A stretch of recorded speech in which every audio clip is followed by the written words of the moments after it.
Boa noite. Boa noite, irmãos. Boa noite. Vou pedir o irmão Lamuniel para orar, agradecendo e para abençoar o culto de louvor e adoração a Deus. Senhor Deus, tu és grandioso, maravilhoso, Pai do céu. Obrigado, Pai, por estar na tua casa. Ó Pai, abençoe, Senhor, esse que prepara, Senhor. Abençoe, Senhor, os músicos. Abençoe também, Senhor, e caminhar no culto, Senhor. Todas as pessoas, as crianças, os adultos, os filhos, Senhor, também que estão a caminho, Senhor.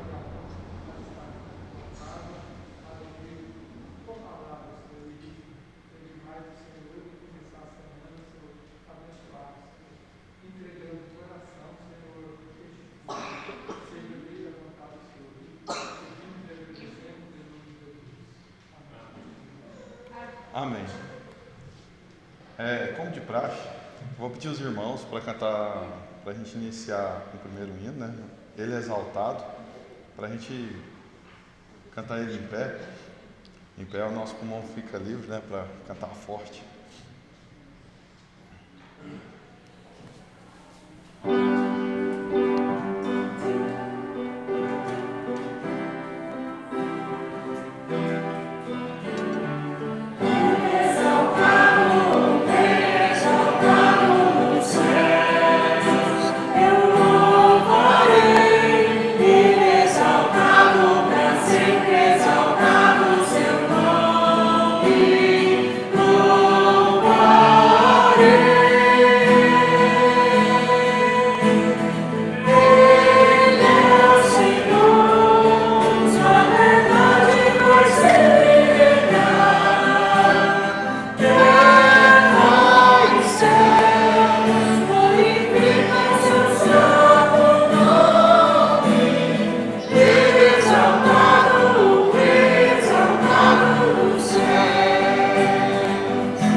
Podem se assentar, irmãos. Vamos fazer agora a leitura responsiva. É lá no livro de Efésios, capítulo 1, versículo 3 ao 10. Nos seguintes slides vai ter a demarcação do grupo que é para ler, ok? Então, diz assim: Bendito a Deus e Pai de nosso Senhor Jesus Cristo, o qual nos abençoou com todas as bênçãos espirituais nos lugares celestiais em Cristo. Também nos elegeu nele antes da fundação do mundo, para que fôssemos santos e irrepreensíveis diante dele em amor. E nos predestinou para filhos de adoção por Jesus Cristo, para si mesmo, segundo o beneplácito de sua vontade.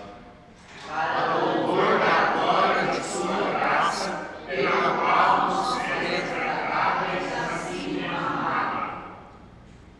Em quem temos a redenção pelo seu sangue e remissão das ofensas, segundo a riqueza da sua graça. O que ele fez abundar conosco toda a sabedoria e prudência. Descobrindo-nos o mistério da sua vontade, segundo o seu beneplácito, que propusera em si mesmo. E tornar a completar em Cristo todas as coisas na dispensação da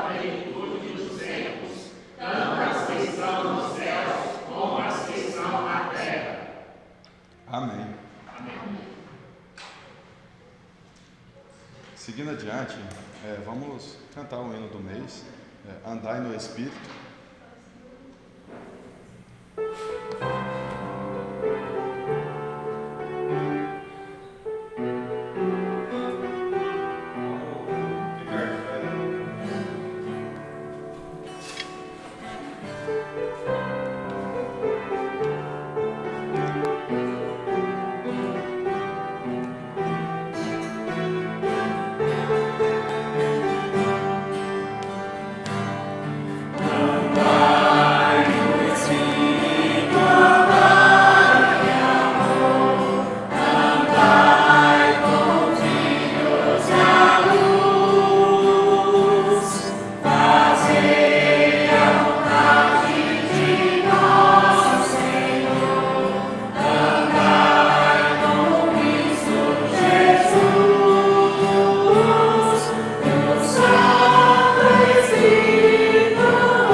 Podem se assentar.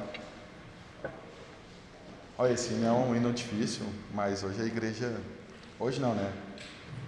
Toda vez que a gente está cantando ele, a gente está cantando ele certinho.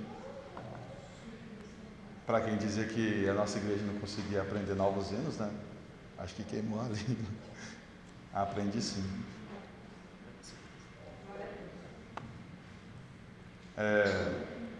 Vamos recitar o hino o versículo do mês. Está no livro de Romanos, capítulo 8, versículo 29. A irmã Expedita, ela conseguiu decorar ele e ela citou ele.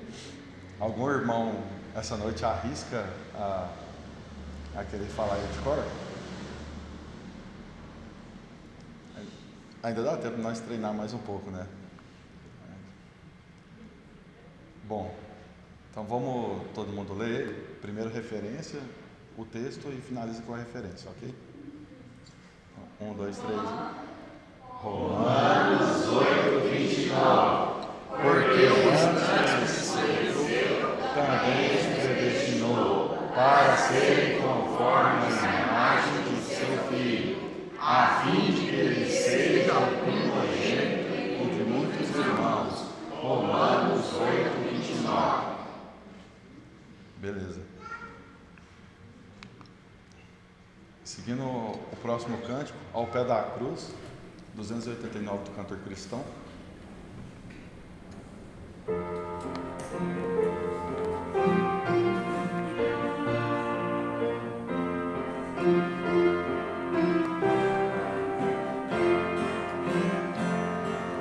Quero estar ao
Amém.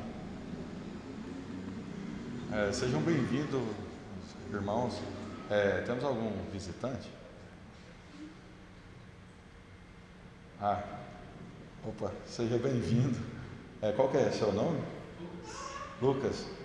Eu acho que já veio aqui algumas vezes, né? Já está quase deixando de ser visitante. Seja bem-vindo, sinta-se à vontade. Seguindo a parte dos avisos, segunda-feira a gente tem aula de música às 7 horas da noite. Quarta-feira, culto de oração às 7h30 da noite. Sábado, reunião de adolescentes às 5 horas. E nesse mesmo sábado a gente vai ter um ensaio da cantata.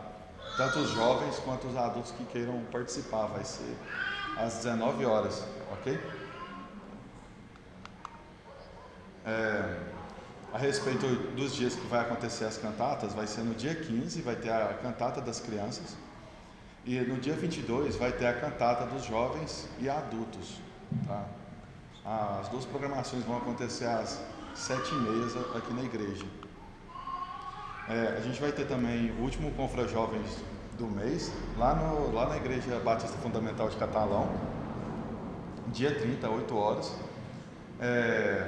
E os jovens que queiram participar, conversa comigo ou com o pastor Atos para estar fazendo a inscrição até quarta-feira dessa semana, tá?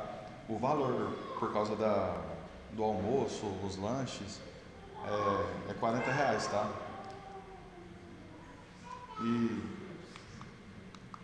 E é isso, irmãos. Vamos cantar o próximo hino, que é Sou Feliz, 398, cantor cristão. O ônibus já está pago. Sim. O ônibus Isso, os jovens que quiserem ir, não precisa ficar preocupado com o transporte, tá? As igrejas fretaram um ônibus para estar fazendo a passagem, não, né? A passagem é como se fosse passagem morte, né?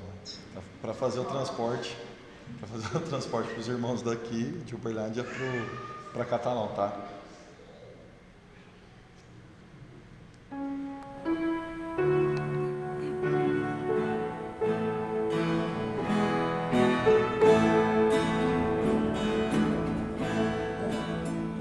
Se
Amém, irmãos.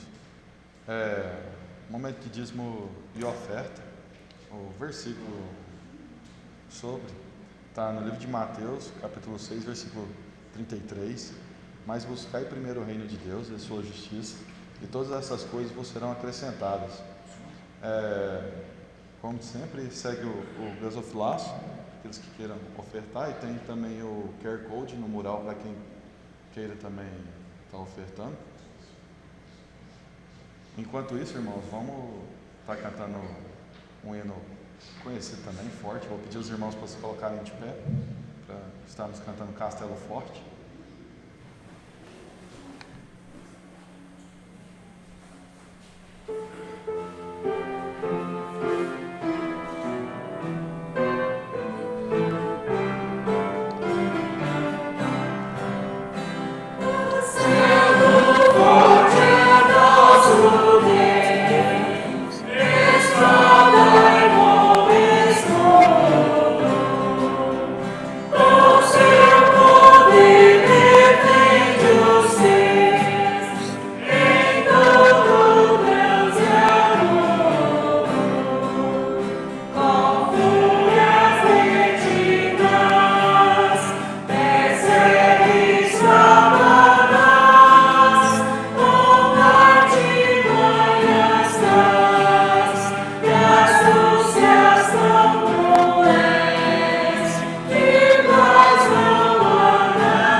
Amém, irmãos. Podem se assentar. Eu pedi o irmão Ricardo para estar orando, agradecendo a Deus pela oportunidade da gente poder ofertar a Deus. Senhor, nosso Deus, nosso Pai que está no céu, agradecemos, Senhor, por essa oportunidade de estar na Sua presença, de honrar o Seu nome, Senhor, com as palavras e com as ofertas, em nome de Jesus. Senhor, se carinho de cada um, explica para cada um, e quando tudo com amor do coração. Eu te peço, Senhor, eu te agradeço por todos que estão aqui, pelas crianças, pelos jovens, pelos visitantes, e que nós tenhamos um restante de tudo criado pelo Seu Espírito Santo. Peço te agradeço em nome de Jesus. Amém. Amém. A A gente tem agora um especial da Franciele, glória a Deus.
Amém.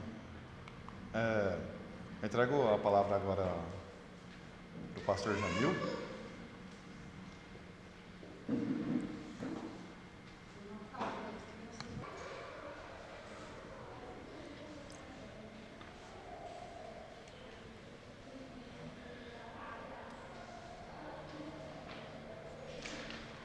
Vamos abrir nossas Bíblias, irmãos, em Romanos 8, 28 a 30.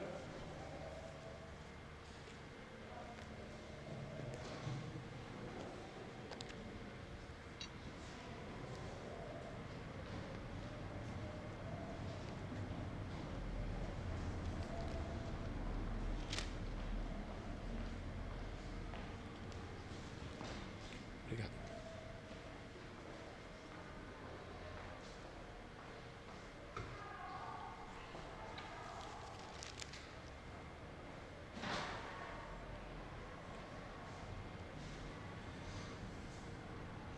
Assim diz a palavra de Deus. Sabemos que todas as coisas contribuem juntamente para o bem daqueles que amam a Deus, daqueles que são chamados segundo o seu propósito. Porque os que dantes conheceu, também os predestinou para serem conformes à imagem de seu Filho, a fim de que ele seja o primogênito entre muitos irmãos. E os que predestinou, a este também chamou, e aos que chamou, a este também justificou, e aos que justificou, a este também glorificou. Obrigado, Senhor, pela Tua palavra. Te agradeço, Senhor, por esses momentos que vamos passar estudando e meditando na Sua palavra. Te agradeço por todas as bênçãos que o Senhor tem nos concedido, Pai. Também nesse momento queremos rogar ali pela saúde da irmã Fabiana e do irmão Paulo. Rogamos que o Senhor possa estar cuidando deles, para que na próxima quarta-feira eles possam já estar aqui, Pai. Nós te pedimos, te agradecemos. Agradecemos também pela atitude que melhorou. Te louvamos por isso. Em nome de Jesus, amém. Podem assentar?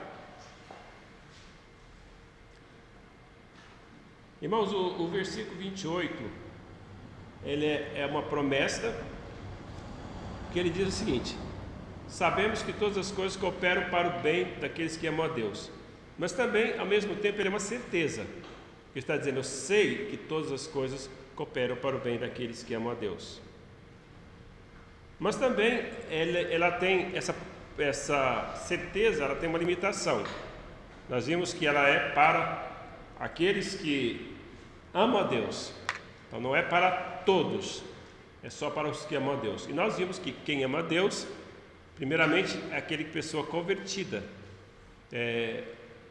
A pessoa natural, o homem ímpio, ele não ama a Deus, porque a Bíblia fala que ele está em inimizade contra Deus e precisa ser reconciliado com Deus para ter paz com Deus.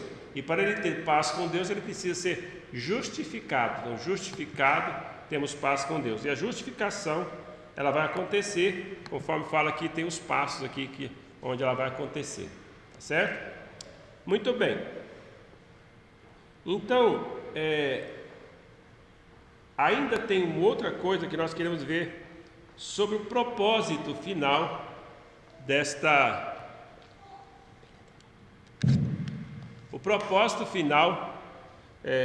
promessa e dessa certeza. Então aí está no finalzinho do versículo 28, fala assim que é segundo o seu propósito, o propósito de Deus, segundo o propósito de Deus. Então nós vamos ver isso aqui importante, saber que Deus faz todas as coisas segundo o propósito dele, segundo os decretos dele. Então assim, devemos fazer o seguinte, fazer a pergunta para o versículo, sobre o versículo 28. Por que é necessário que Deus opere todas as coisas, juntamente para o bem daqueles que amam a Deus? Por que é necessário? Então a resposta é para que se cumpra o seu propósito. Então por que Deus dá a graça que nós tenhamos, mesmo quando passamos por tribulações, sofrimentos? Deus faz para aqueles que amam a Deus, aqueles que realmente se converteram, vai levar para o propósito final, para o seu bem, porque isso vai cumprir o propósito de Deus. Então, ele vai cumprir o seu propósito. Então, a promessa não é feita somente enquanto amamos a Deus. A verdade primeira é que fomos chamados segundo o seu propósito. Então nós fomos chamados porque Deus tinha um plano, um planejamento. Deus planejou tudo antes. Há aqueles que interpretam que se eu desviar, isso não mais se aplica a mim. Mas então quando eu coloco essa doutrina, que se eu desviar não se aplica mais a mim, então aqui fica como se eu pudesse mudar o propósito de Deus, como se eu realmente fosse, através das minhas ações, tivesse o poder para mudar os decretos de Deus. Então todas as coisas cooperam para o bem daqueles que amam a Deus, porque eu amo a Deus, porque eu sou amado por Deus, porque eu sou dele e fui chamado por Ele, e porque estou incluído no seu propósito. Então, essas são as conclusões que nós podemos chegar.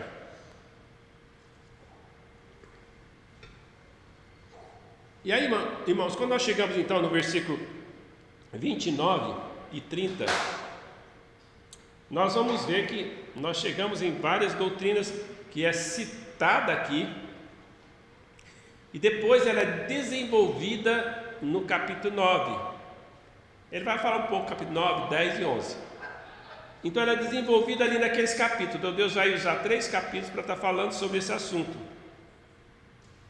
E aqui vamos ver o que ele cita. Ó. Primeiramente nós temos, olha, porque os que dantes conheceu. Então Deus nos conheceu. Dantes quer dizer antes. E se eu for ver lá em Efésios, esse antes é antes da fundação do mundo. Quer dizer, não foi antes de eu ser criado, antes de eu ter nascido. É muito bem antes. É antes de ter qualquer coisa, antes de ter ser humano na terra. Ele me conheceu. Então, isso é importante. Então, nós não vamos delongar não, porque ainda não é nosso propósito falar hoje sobre isso. Também os predestinou. Aí o predestinou, então entra a questão da predestinação, da eleição. Então ele me destinou antes e me elegeu antes. Então eu não posso negar uma doutrina, certo?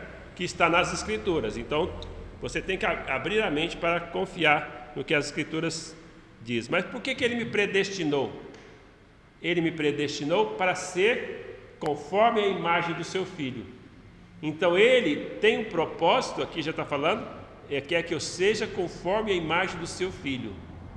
E isso está de acordo com Efésios capítulo 4, né? Quando ele fala ali que ele colocou na igreja pastores, mestres,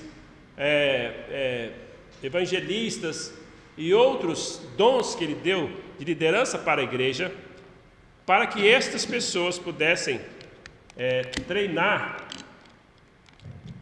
para que estas pessoas então pudessem treinar aqueles, ou pudessem equipar a igreja, para que a igreja pudesse fazer e cumprir o propósito de Deus, certo? Então, e esse propósito final é sermos conforme a imagem de Deus.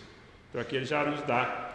Então o que é essa questão do predestinar? O que é essa questão de me tornar conforme a imagem de Deus? Eu preciso entender bem estas coisas. Então ele está falando então de dantes conheceu, predestinou para ser conforme a imagem de seu Filho. Aí diz, a este também chamou.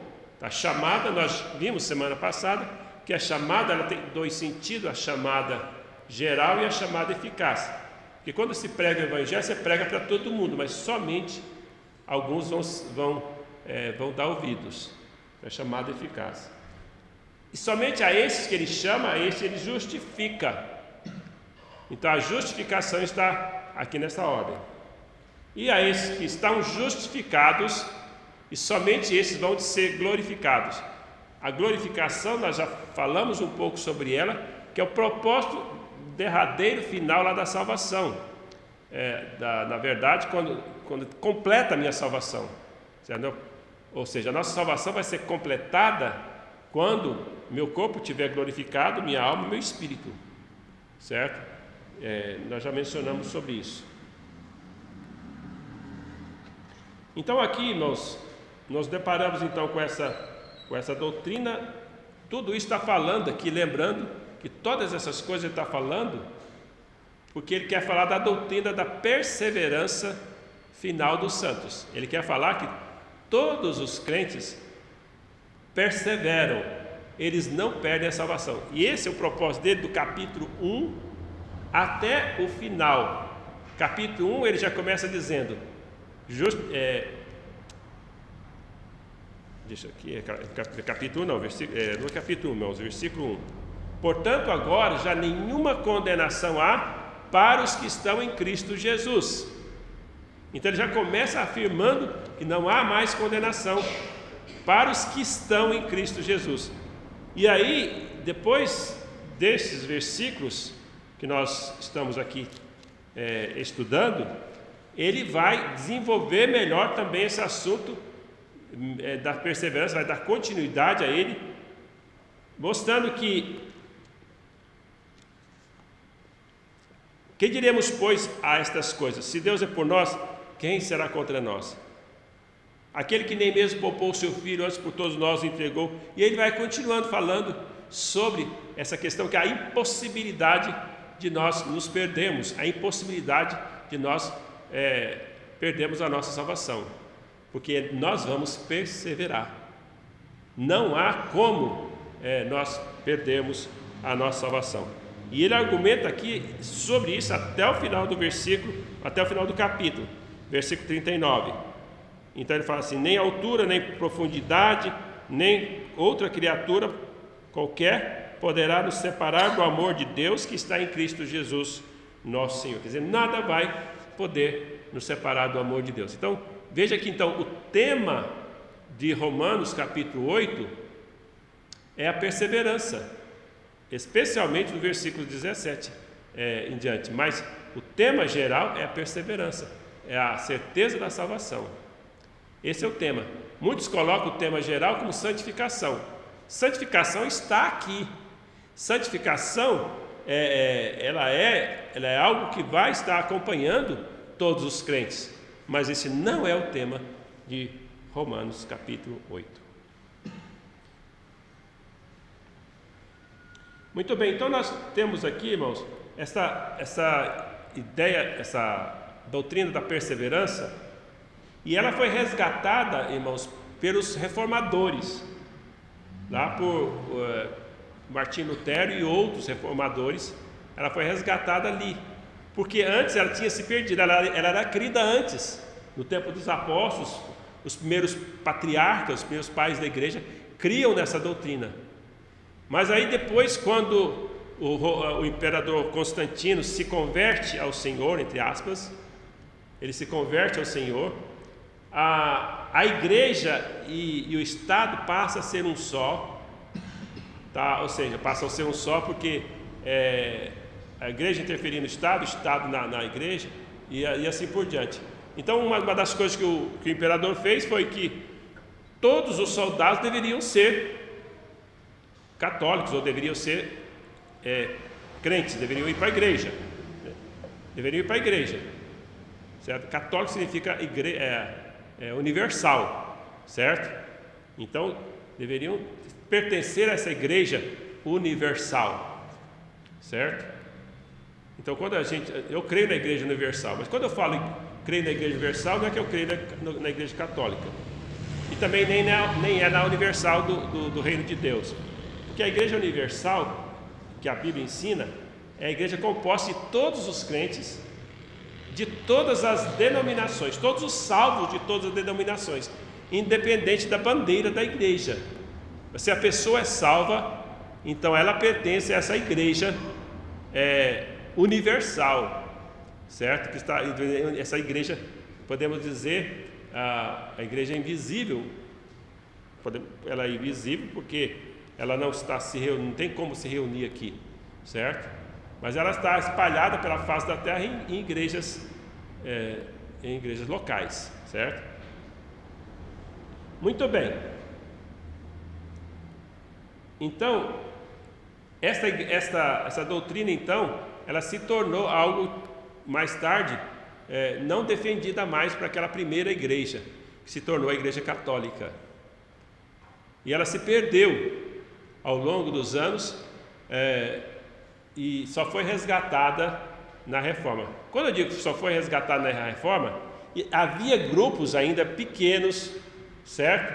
Grupos ainda que defendiam essa doutrina, mas como elas não tinham influência mundial, não tinha influência, era só mais ali no seu grupinho pequeno, então não teve muita repercussão. Só depois da Reforma, que foi um grande avivamento que Deus deu à igreja, foi que realmente foi resgatado esta doutrina.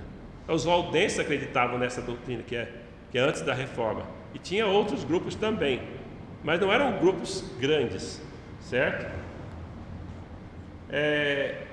Essa doutrina, então, é exposta nesses versículos e desenvolvida até o final do capítulo. Essa doutrina, então, ela está aqui, nestes versículos de 28 até o 30. Essa doutrina da perseverança. Então, lembra que nós vimos aqui os argumentos sobre a perseverança? Ele falou da habitação do Espírito, ele falou da ação do Espírito, falou de várias outras obras do Espírito Santo na nossa vida, que tudo para me dar segurança. E agora ele vai dar mais um passo para falar dessa segurança. Então, nesse versículo também está exposto isso. Todas essas coisas cooperam para o bem daqueles que amam a Deus. E tudo isso é subsidiado pelo propósito de Deus. O propósito de Deus para o seu povo. Estas coisas que vai cooperar para o bem daqueles que amam a Deus. Então não é para o meu bem aqui, vamos dizer assim, não é para o meu bem só aqui, no sentido que eu vou resolver todos os meus problemas, eu vou ficar livre de todas as provações. Muitas vezes a igreja ela era provada e aprovada até a morte. Então, aos olhos de outros, parecia que a igreja estava sendo derrotada. Mas qual que é o propósito de Deus? Ele fortalecia aqueles crentes para morrerem ali na cova dos leões, para morrer na arena romana, ou ser queimado na fogueira. E essas pessoas, esses crentes, quando eles iam para o seu martírio, eles iam cantando louvores, louvando a Deus. Eles não se desesperavam, porque a sua fé era tão grande no Senhor, que não se desesperavam. E isso, quando as pessoas viam essas pessoas morrerem, isso despertava muitos incrédulos para se converter. E quando um morria, várias pessoas se convertiam. Então aqui é como aquela parábola ali do Senhor Jesus, quando falou da sua morte. Daí ele usou uma parábola, né? Assim, a semente quando é plantada, se ela não morrer, ela não pode dar fruto. Ele estava falando sobre ele, que ele precisava morrer, né? Somente através da sua morte que deu fruto. Então, da mesma forma agora, muitas vezes os crentes quando morrem, dando esse testemunho, deu fruto para muitas outras pessoas se converterem. Então, é para o bem daqueles que amam a Deus, porque se eles morriam, eles iam para a glória. Imagina você hoje estar aqui e amanhã na glória. É muito melhor. Às vezes a gente está tão preso aqui, ou tão arraigado neste mundo, que a gente acha que morrer é a coisa mais desesperadora que existe. Não, para o crente é a coisa mais gloriosa que existe, porque você vai morrer e estar com Cristo, que é incomparavelmente melhor. Então, mesmo naquelas coisas que parecem ser derrotas, que você não está tendo vitória, mas você é uma pessoa que ama a Deus, você crê no Senhor Jesus Cristo, então todas as coisas estão cooperando para o seu bem e para cumprir o propósito de Deus, certo? Então isso eu não posso esquecer. Então o seu objetivo primário então não é o nosso bem, é o cumprimento do seu propósito. Lembra disso então? O primeiro não é o nosso bem no sentido agora, não, eu só estou contando bênção no sentido de que, olha, estou tendo vitória, estou resolvendo todos os meus problemas. Mas talvez alguém pode contar uma bênção assim: olha, estou passando por uma grande provação, mas Deus me deu uma grande vitória essa semana. Eu consegui não retrucar, eu consegui não entrar na defensiva, eu consegui ter vitória. A pessoa está dizendo, eu tive vitória espiritual. O problema continua, mas a pessoa cresceu espiritualmente, de modo que ela responde positivamente àquela provação.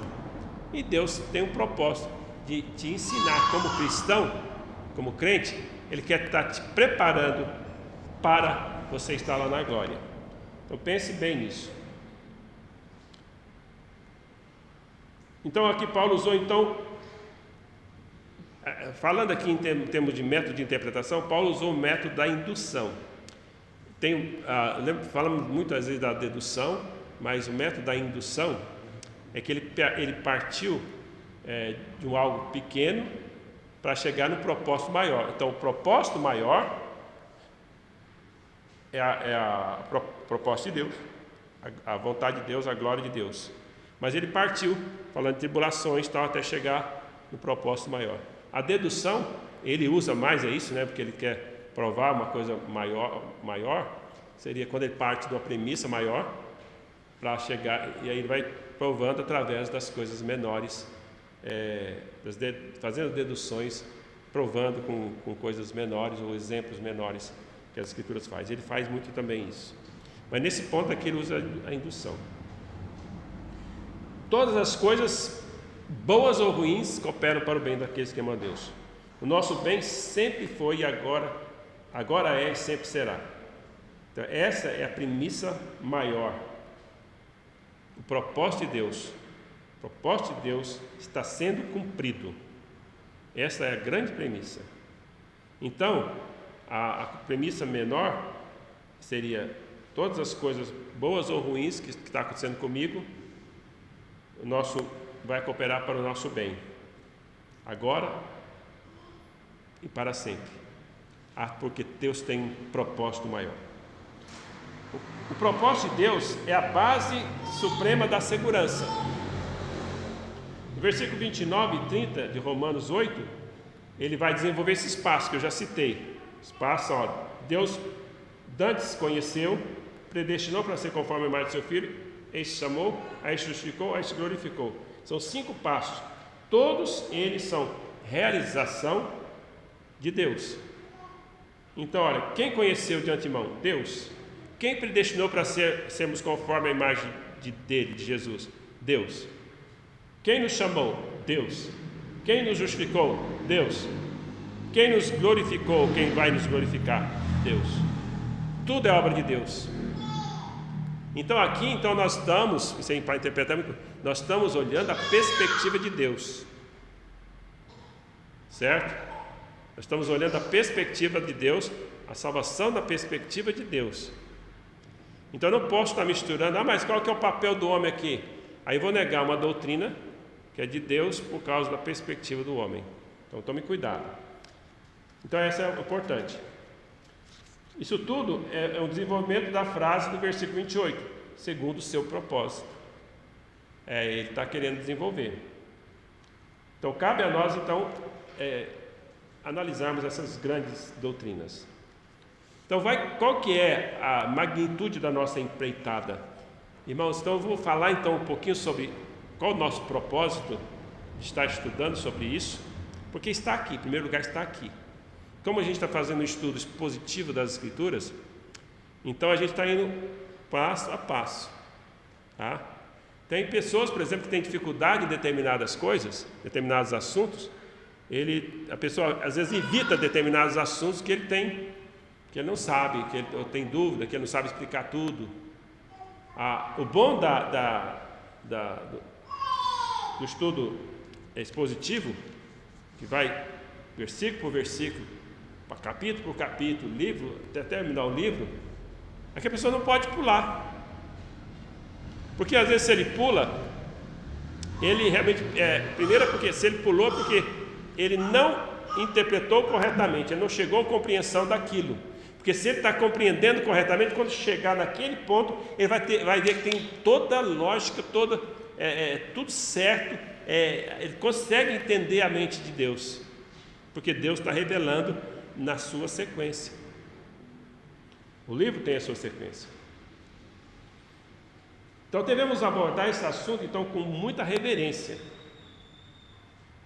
De acordo com Hebreus 12, 28, fala assim: por isso, recebendo nós um reino inabalável, retenhamos a graça pela qual sirvamos a Deus, de modo agradável, com reverência e santo temor, porque o nosso Deus é fogo consumidor.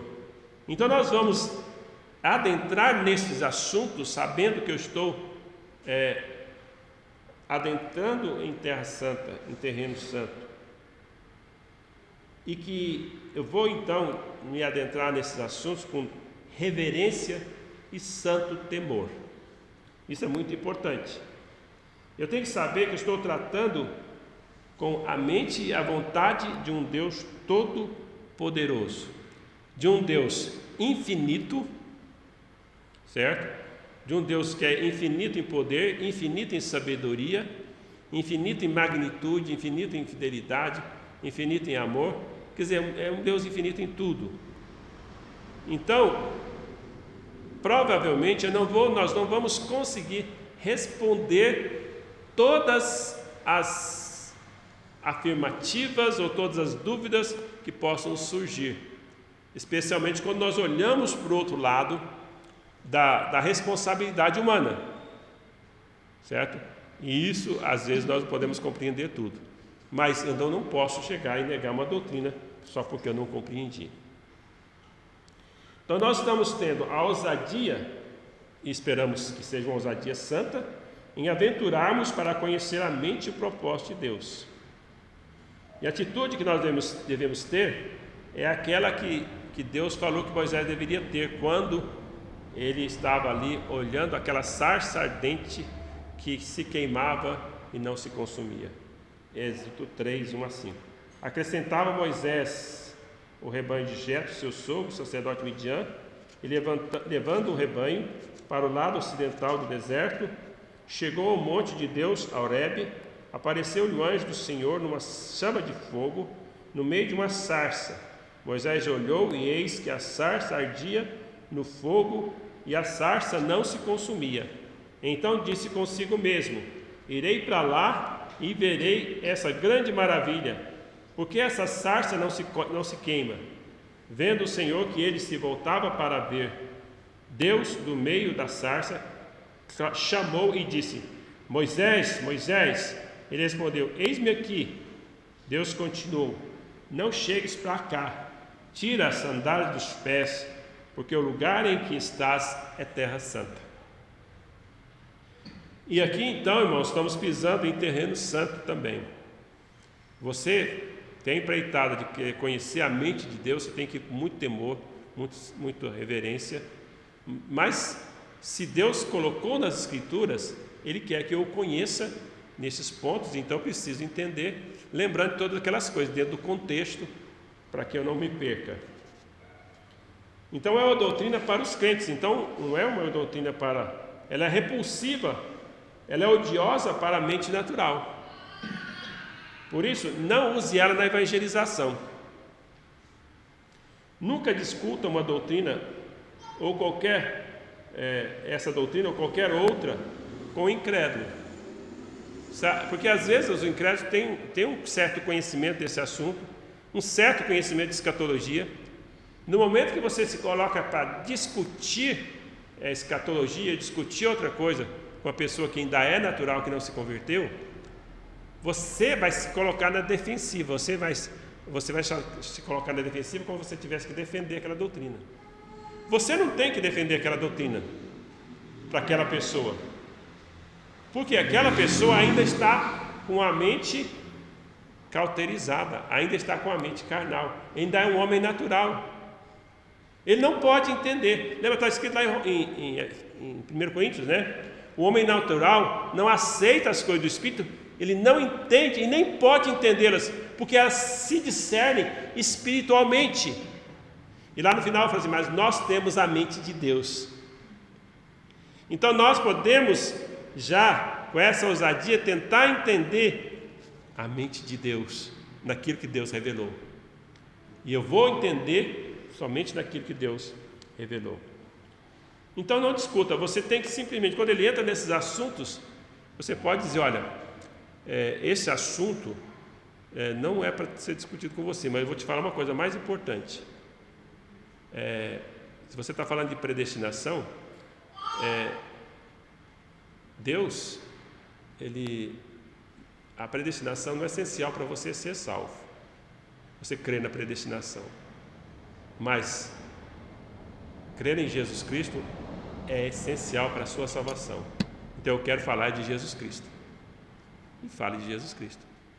Porque aí ele precisa, mais tarde, se ele se converter, ele vai entender que ele se converteu porque Deus o escolheu, porque Deus chamou, etc. e tal. Ele vai compreender. Então o pecador precisa sentir, a primeira coisa que ele precisa sentir é que ele é pecador e que ele está perdido. Não que ele não seja um eleito. Você vai falar para um pecador, você não é eleito? Acabou a esperança dele. Eu vou dizer para alguém que, não, você não é eleito, por isso você não acredita.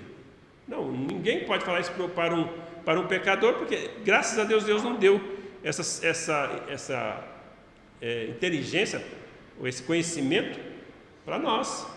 Porque eu tenho que pregar para todos, porque a chamada geral também é importante para a responsabilidade do homem. O homem é responsável por não crer. Ele é responsável, certo? Por isso que eu preciso pregar. E então eu não preciso ficar discutindo com ele essas coisas. A salvação é como vários elos de uma corrente. Então algumas coisas ainda estão invisíveis para o pecador. Tudo é invisível para o pecador, porque a Bíblia fala assim: o Deus desse século cegou o entendimento dos incrédulos para que não lhes resplandeça a luz do Evangelho.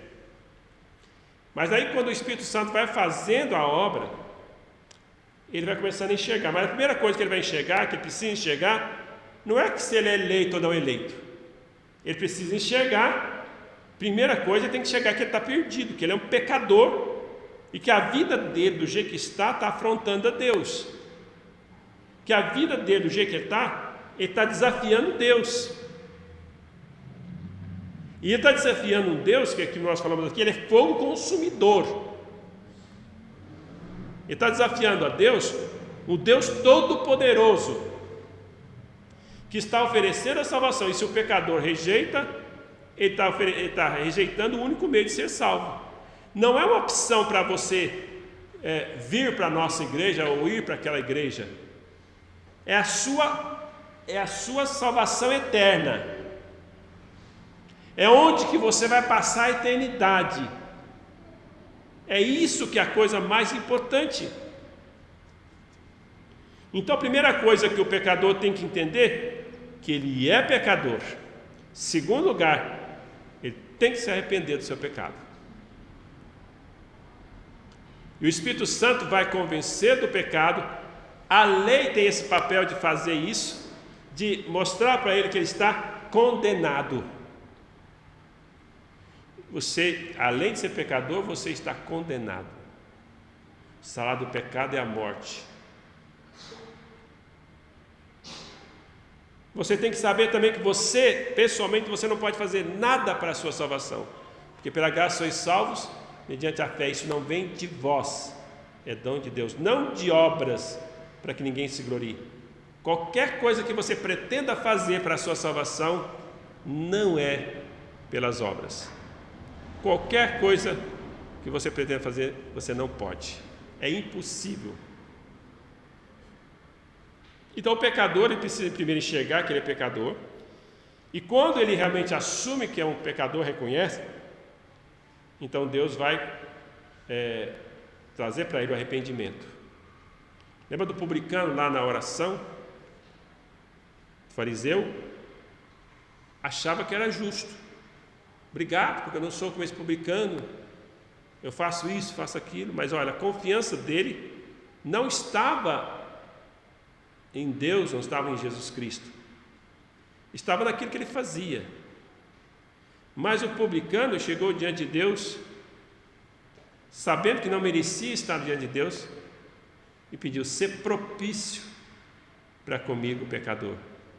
Ele sabia o que era propiciação pelos pecados, porque o sacerdote fazia isso todos os anos. E ele pediu para ele ser propício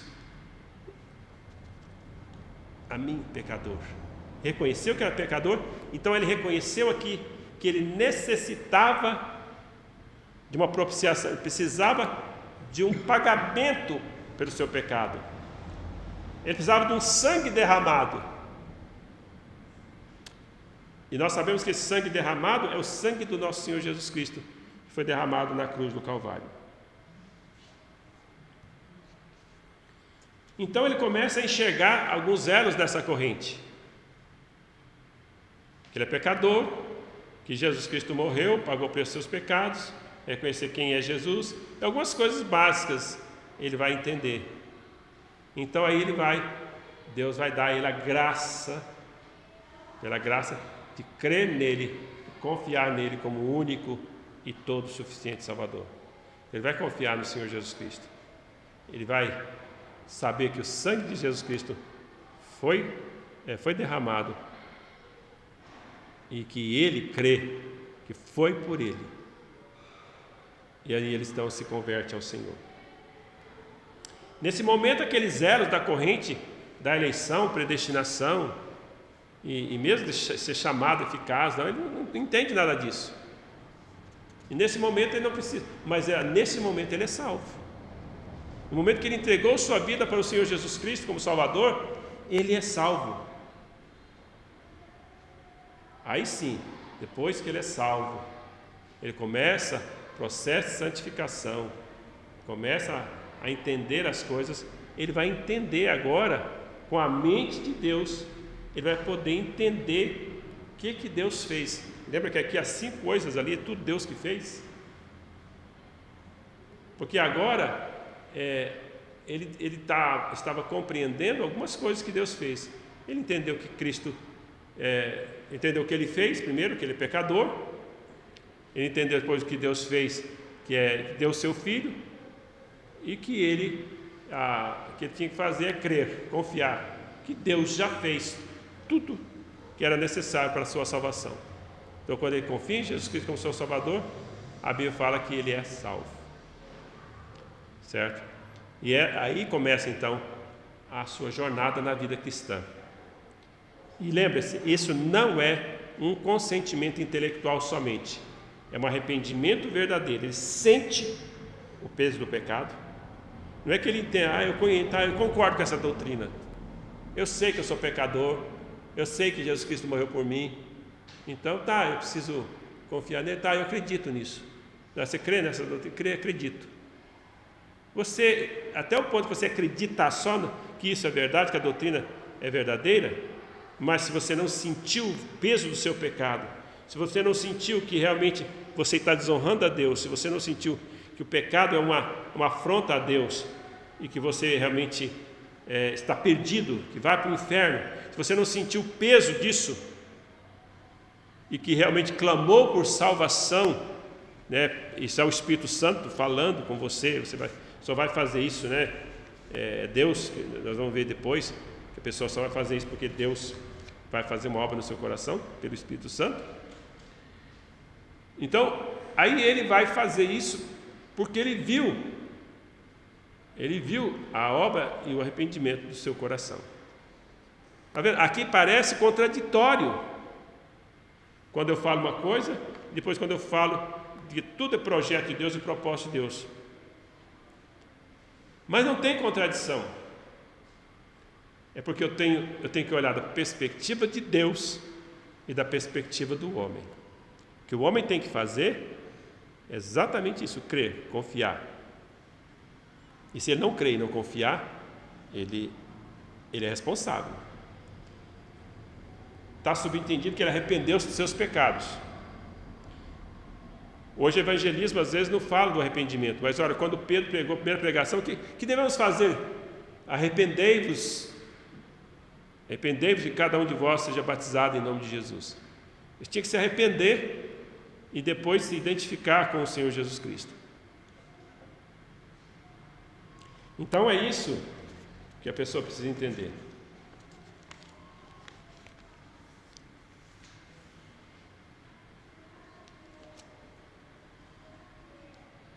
Então a pessoa, nesse primeiro momento, não precisa compreender todas essas coisas.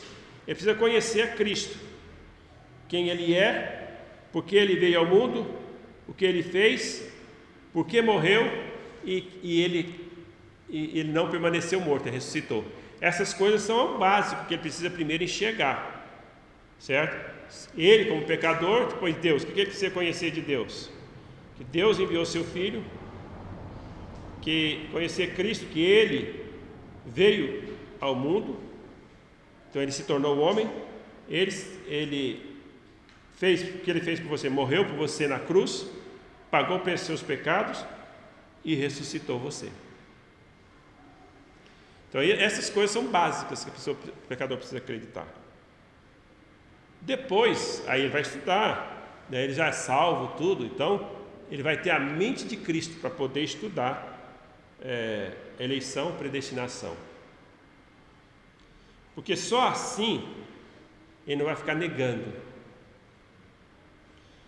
Então podemos dizer assim, olha, estudar eleição e predestinação seria uma universidade. Você conhecer o básico seria o ensino básico da escola. É você realmente entender o básico do Senhor Jesus Cristo. Mas você vai aprofundar nesse conhecimento quando você vai começar a entender e estudar a predestinação, eleição, questão do arrependimento, justificação. Seria a universidade da predestinação e da providência de Deus. Então essa doutrina é para conforto dos filhos de Deus.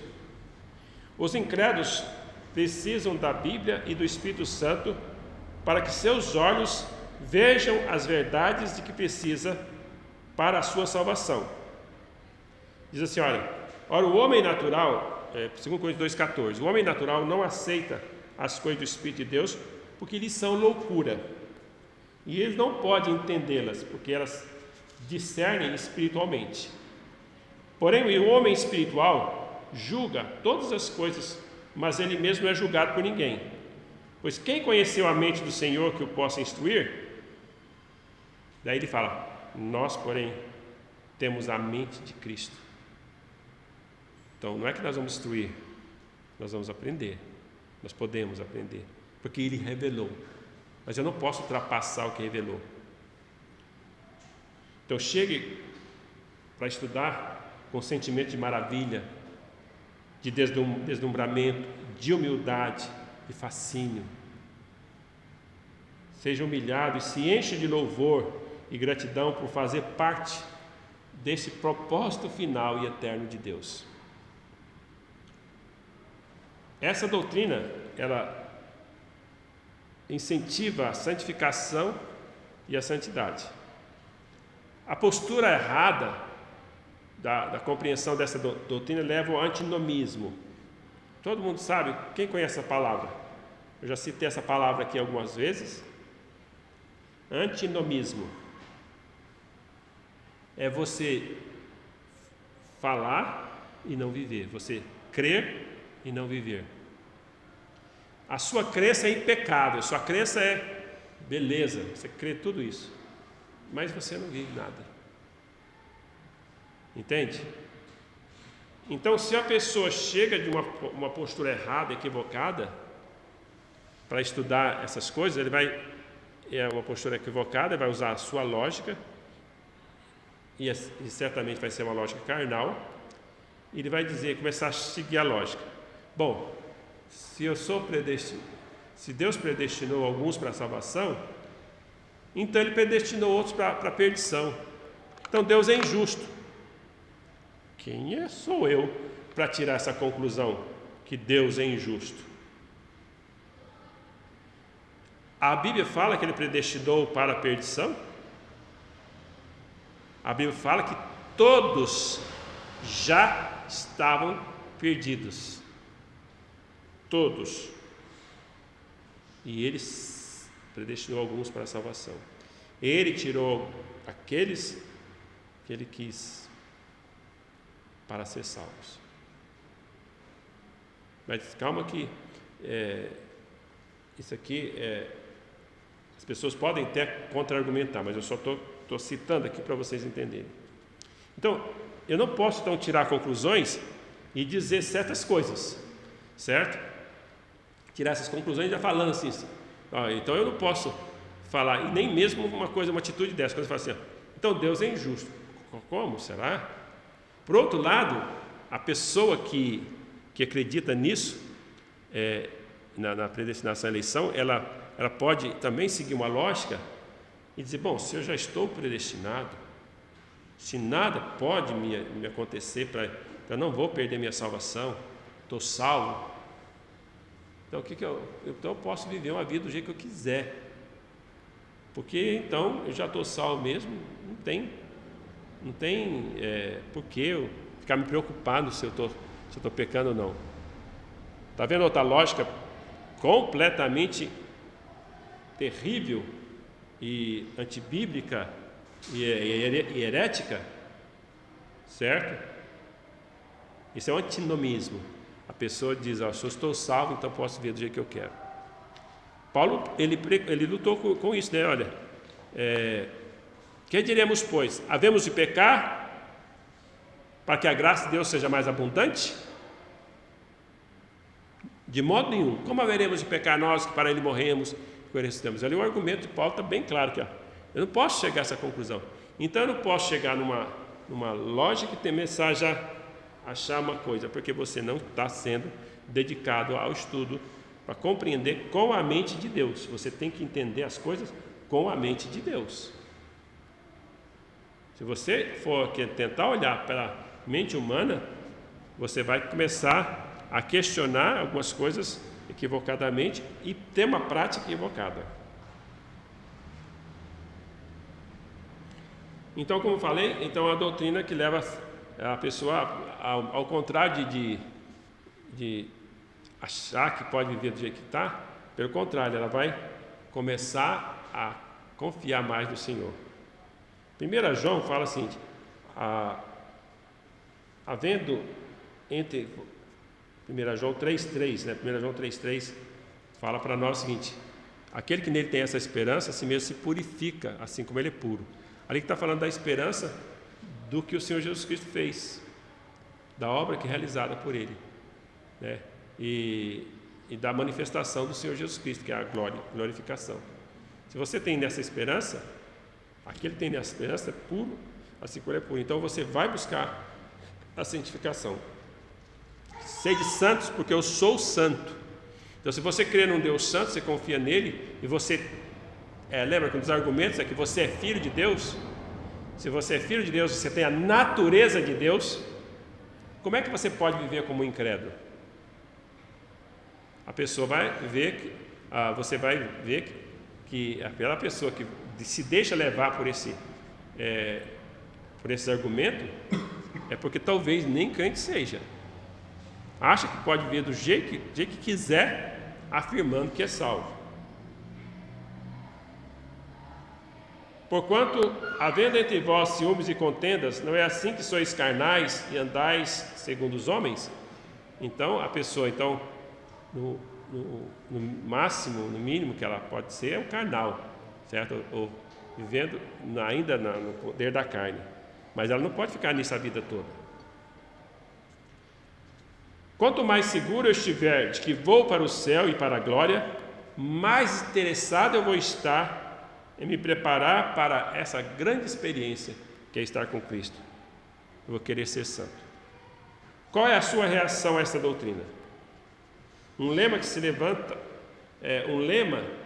essa doutrina seria um lema que você se levanta, uma bandeira para defender, ou um grito de guerra para salvar o livre-arbítrio do homem? Ou é algo maravilhoso que se sente incapaz de falar sobre isso? Está ansioso? Não fique, porque estamos com os pés no Monte Santo, para subir ao Monte Santo. Então, este é um caminho santo. Por isso nós devemos estar realmente prontos, não como um guerreiro e não como uma bandeira para se defender, para defender essa doutrina. Nós temos que, não é para combater a doutrina, nem para defender, nós temos que entendê-la. Devemos estar limpos na mente, no espírito e no coração. E devemos lembrar o seguinte: esse tema é como um prisma, repartido em muitas matizes e cores. Já viu um prisma? Então ele está aqui, de repente ele faz isso. ele tem aplicações em muitas outras coisas. A sua mente vai se abrir para ver muito melhor as Escrituras. Devemos tomar o assunto de forma global, como um todo, em um cenário completo. E os temas particulares devem ser estudados à luz do todo. Estudar à luz de toda a Escritura, comparando Escritura com Escritura. A chave da compreensão é o versículo 29 e 30. O versículo 28, na verdade. Que ele visa mostrar o propósito de Deus. Não visa somente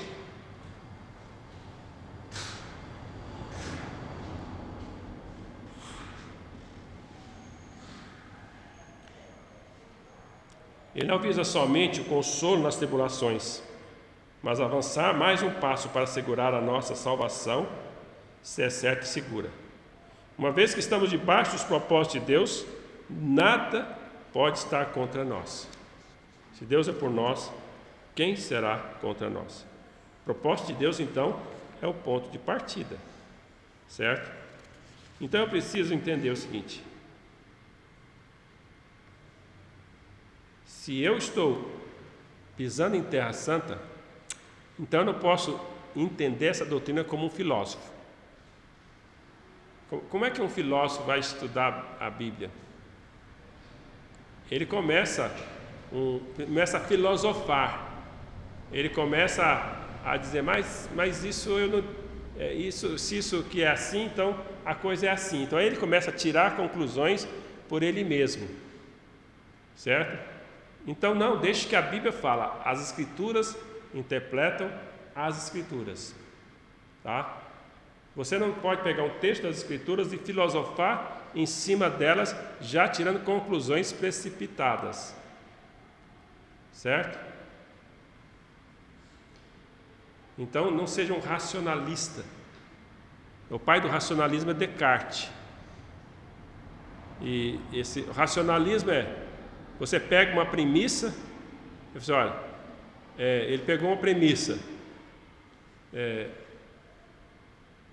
existo, como é que é? Eu penso, logo existo.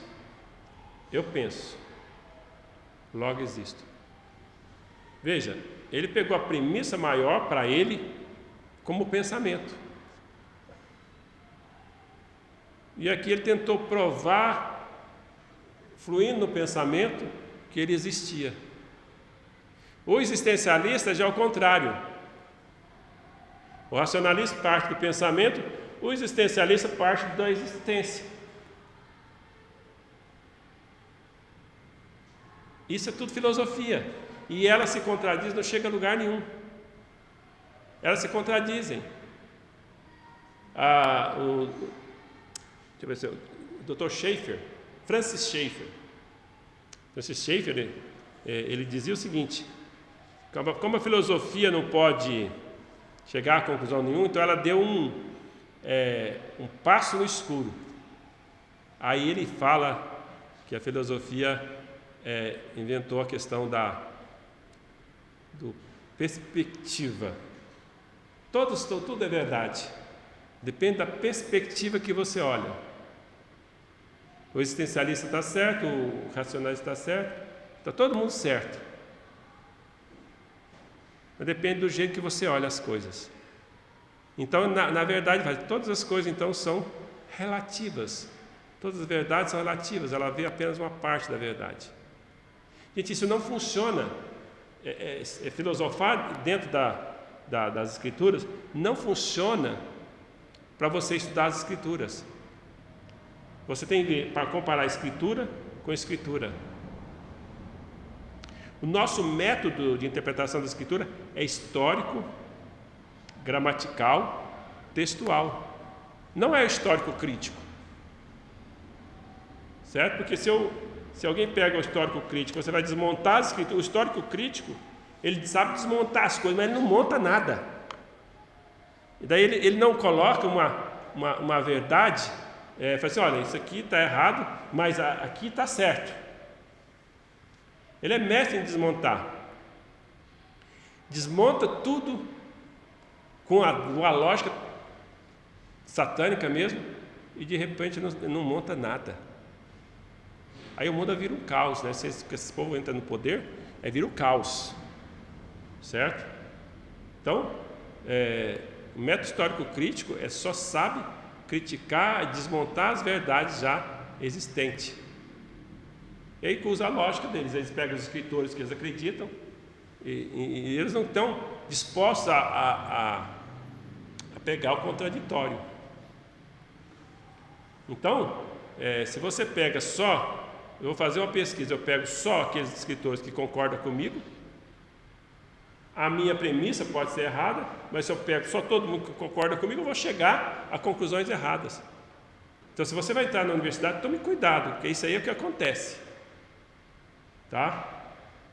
As escrituras, elas realmente, elas precisam ser interpretadas, certo? Mas primeiro você precisa fazer uma observação, né? Esse é o método indutivo, você precisa fazer uma observação, depois você vai fazer a interpretação, e depois você vai fazer a aplicação. Você precisa fazer essas coisas. Não é indutivo não, desculpa. Dedutivo, acho. Então você precisa fazer essas coisas. Então as escrituras, ela não pode ser estudada de forma filosófica. Então, a gente tem a mania de chegar... Você não precisa ter estudado nada de filosofia. Você diz, nunca estudei filosofia, não sou influenciado. Você é influenciado, sim. Mesmo que você não seja um filósofo, mesmo que você nunca estudou nada. As pessoas falam, as pessoas filosofam, e de repente você está filosofando também. Então, escritura com escritura. Tá? Devemos reconhecer a parte histórica. Para quem está falando, coisa textual, quem falou, por que falou, quando falou, e tudo isso é importante eu entender aqui o contexto histórico, gramatical, textual, o contexto do texto que eu estou estudando, ok? Então é nesse espírito que nós vamos estudar esses assuntos aqui importantes, tá? Então nós não vamos adentrar hoje, nós vamos adentrar semana que vem. Mas aí nós vamos, não esqueçamos disso. Está sendo gravado, né? Ouça de novo para você não esquecer essas coisas, tá bom? Obrigado, Senhor, pela Tua palavra. Te agradeço, Senhor, pela Tua graça, pela Tua misericórdia. Eu te louvo, Senhor, em nome de Jesus. Amém e amém. Até mais.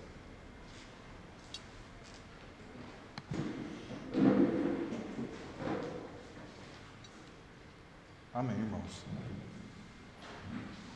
Vamos encerrar o culto com o cântico do mês. Logo em seguida, com oração silenciosa, estamos encerrados. Aí não vão embora de imediato, não. Vai ter um cafezinho ali no fundo.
Amém.